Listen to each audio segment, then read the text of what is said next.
points, 10 assists, and 7 rebounds to go along with 3 steals as we welcome everybody to Warriors Postgame Live, presented by Toyota with the Hall of Famer Chris Mullin, NBA champion former Warrior Darrell Wright, and Vontae Hill and D. Wright Mully. Nice start for the Warriors to start the season before they go to OKC. They sweep the California teams in the California Classic, beating the Lakers, Clippers, and the Kings. Warriors get off to a great start tonight. It was kind of, a slow, rocky game, and then the second half, they bust the game open. The bench played way better in that second half. Steph Curry, another big night. Damian Lee, another big night. GP2, though, hitting 2 big threes tonight, and also JTA making a 3 out there in that second half. Yeah, total team effort, 6 Warrior players in double figures. And as you mentioned, for the 3rd straight game, when Steph and Draymond checked back in the 4th quarter, they had the lead because of that great depth of the bench. And I just thought GP2 really stuck out. His post-game interview, he basically covered it all.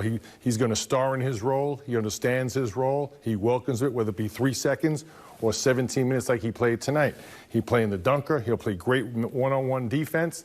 And, oh, yeah, tonight he knocked down 2 open threes. And the Warriors only commit 6 turnovers. They were averaging 19 in the first 2 games on the season. Let's take a look at the 4th quarter, fellas, here on the wall. What the Warriors do. The Kings are going nip and tuck. Davion Mitchell, of course, keeping them in the game. But as you mentioned, Steph gets into the game with a 6-point lead with 4:57 left. And because of that man right there, GP2 playing some solid fundamental basketball. But you see the dribble drive, get a foot in the paint, and share the basketball. Wide open 3-pointer for GP2. And Damian Lee with another double-figure night. Darrell, 11 points tonight. You talk about JTA filling in for Andre Iguodala. Huge 3 over Tristan Thompson there. Huge 3 right there. And like we spoke on in pregame, JTA is going to be ready for whatever, any role. You see a straight line drive there by Jordan Poole here. Steph gets into the paint, shares it. He gets knocked down. Here's Draymond with a great finish in the paint. Thought he was fouled, but he got the finish. No doubt about that. Steph Curry again, the magician, the Otto Porter Jr., and Andrew Wiggins. He woke up in the second half from the corner. That's a layup for Andrew Wiggins. If anybody's seen Wiggs from last year, you understand, especially in that left corner, it's a layup all day. You look at that play right there. To me, that's the biggest difference in this team this year from last year. Is they double Steph Curry. That pass out of the double team is an aggressive 1 or 2 pass, catch and shoot, share the basketball. That next open man makes the right play. That was Wiggins knocking down the corner 3. Speaking of Stephen Curry, let's look at some Steph Curry film. He didn't have the greatest shooting night tonight, 9 for 23 from the floor, but he almost messed around and dropped another triple-double. Was steady in his basketball game, 17 points in the first half, 27 overall. He got the assist going. He was passing the ball well, and he crashed the boards again. He had 10 in the first 2 games apiece, 10 rebounds, that is, 7 tonight, and also the 3 steals. Yeah, for a sloppy, ugly game in the beginning, I felt like Steph Curry kept him in the game in that first half. The bench finally got alive in that second half, and Steph was able to get guys involved right here. Nice little finish with the left.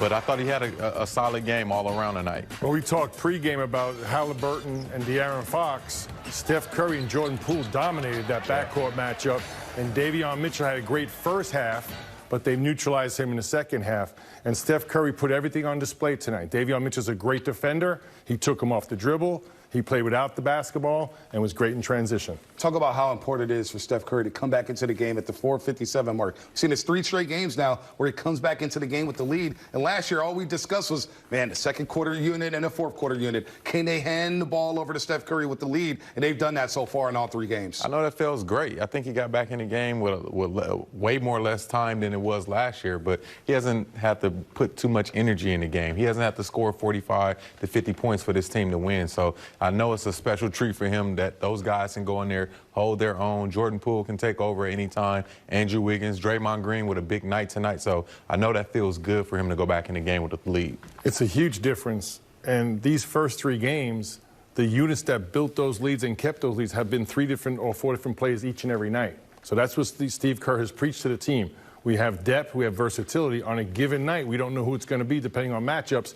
And here we've seen the first 3 games of the season, it be different combinations each and every game. And another milestone for Stephen Curry. He passes the 5,000 assists mark. He is now 10th on the active leaders list. You see the assists there. So he's in the 5,000 club. And nobody talks about his passing. Talk about the shooting, of course, the threes, but he's a great passer as well. Very underrated playmaker, in my opinion. I think he does a great job with using both hands to make those crazy passes. We've seen a lot last year as well.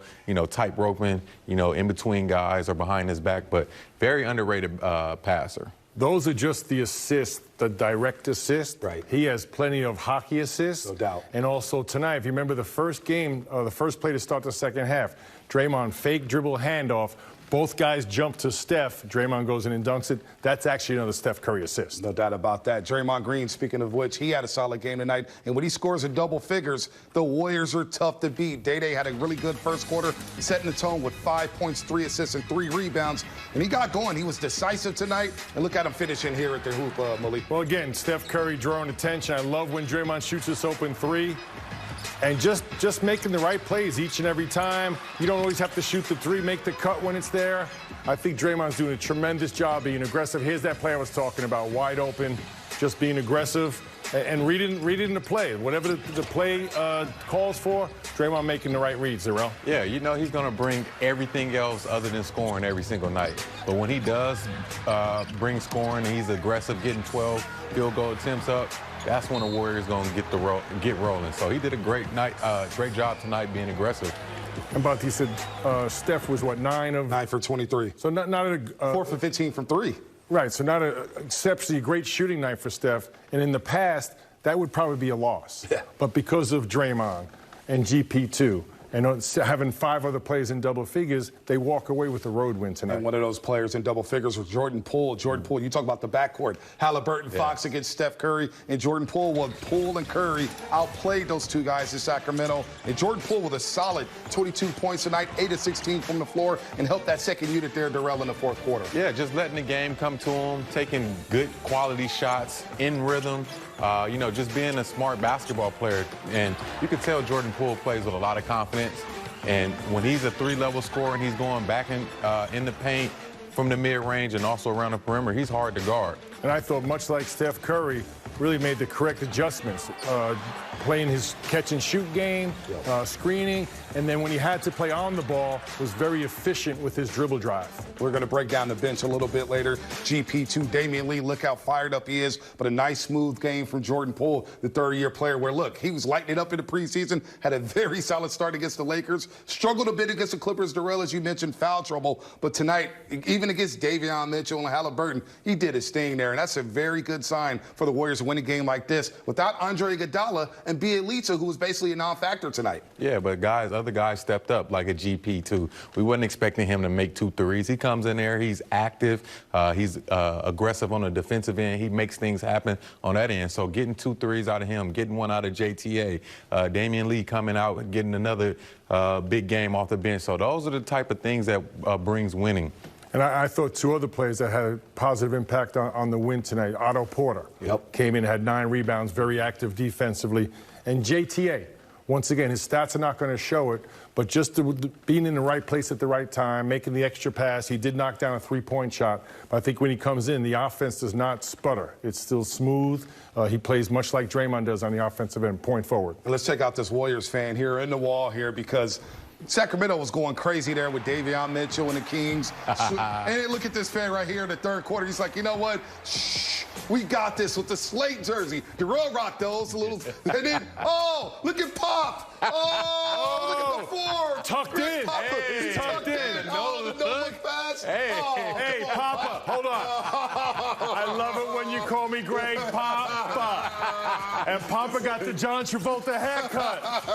All right, Pop. Who looked better in the jersey? This fan right there. No, I'm going with Papa. You go with Papa. What about the form? You guys are both great shooters. What about the form there?